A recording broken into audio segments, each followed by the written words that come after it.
Hi, I'm not on eBay, by the way.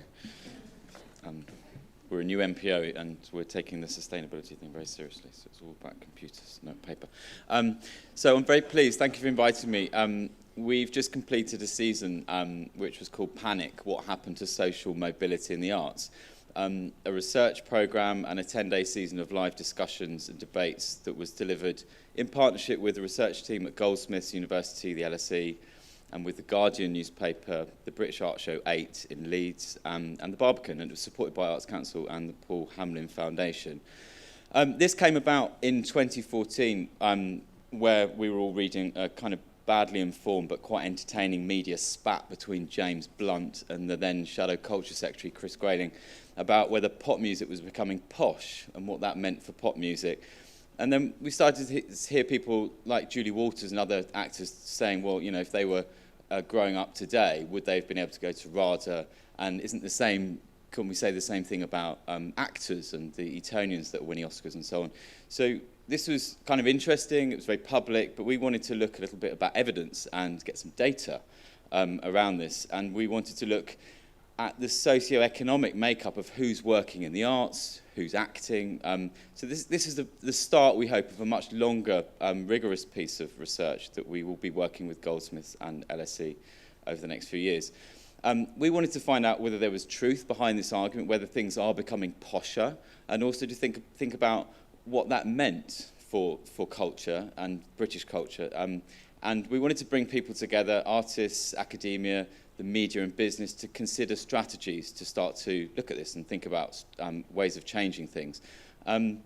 We started with a legal fly posting campaign where we had pictures of very well-known cultural figures, including Ken Loach, Samantha Morton, Estelle, David Bailey, Grayson Perry and Sarah Lucas, with the job that their parent did when they were there. They're the primary breadwinner when they were growing up. So we had, and these are all across London, you can look online. So Sarah Lucas's dad was a milkman.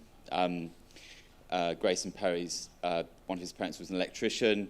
Joe Brand's mum was a social worker. So it's quite interesting to start looking at what people's mum and dads did when they were at the point at starting a career in the arts, and to think about could they have made it today and what we're going to lose through rocketing housing and studio costs, especially in London, changes to the benefit system, the removal of free arts education and the reduction of arts in schools. What's this going to look like in 10, 20 years' time?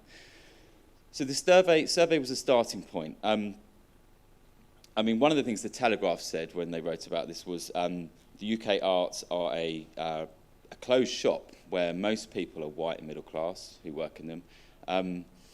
And the survey does kind of reflect that, but there's a lot to it. So we had an open survey, and we had over 2,500 people who work in all core areas of the cultural and creative industries, not just Arts Council funded industries. So we were taking in fashion, advertising. Most respondents were actually from galleries, libraries, performing arts and music. So although the survey found significant discrepancies in the way that people working in the arts view the sector, it did show overwhelmingly that the arts is a precarious industry to work in, where support structures from families are essential to allowing those working in the industry to succeed. So for me, the most revealing findings of the survey are if you earn over £50,000, you're most likely to believe that you got there through hard work, talent and ambition. And if you earn under £5,000 a year, and there are lots of artists that do earn £5,000 a year, you're most likely to believe that it's not necessarily about what you know or how good you are, but who you know and who your family is. So whilst not singling out the creative industries, it was clear that white people working in the arts don't acknowledge the barriers facing BAME people trying to find a foothold in the sector.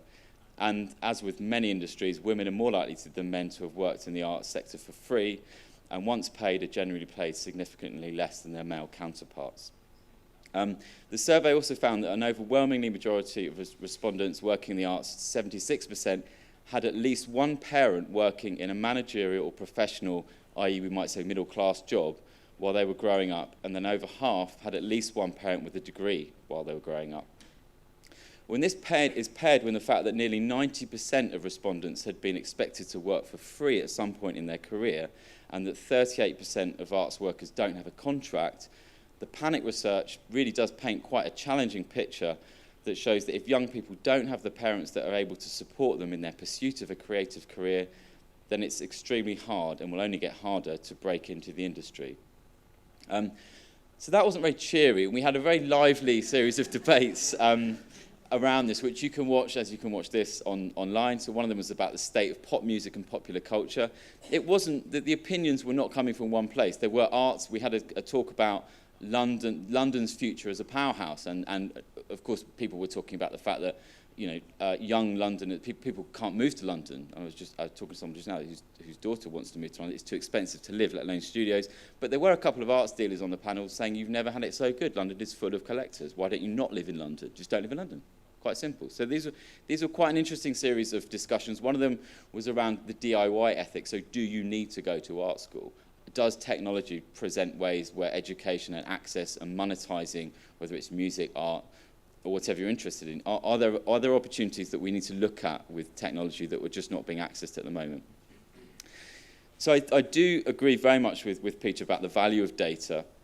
We'll be publishing this in the next week, and the conversations will be going online. I think it's very important to have an informed debate and to carry on this kind of research, which we want to do.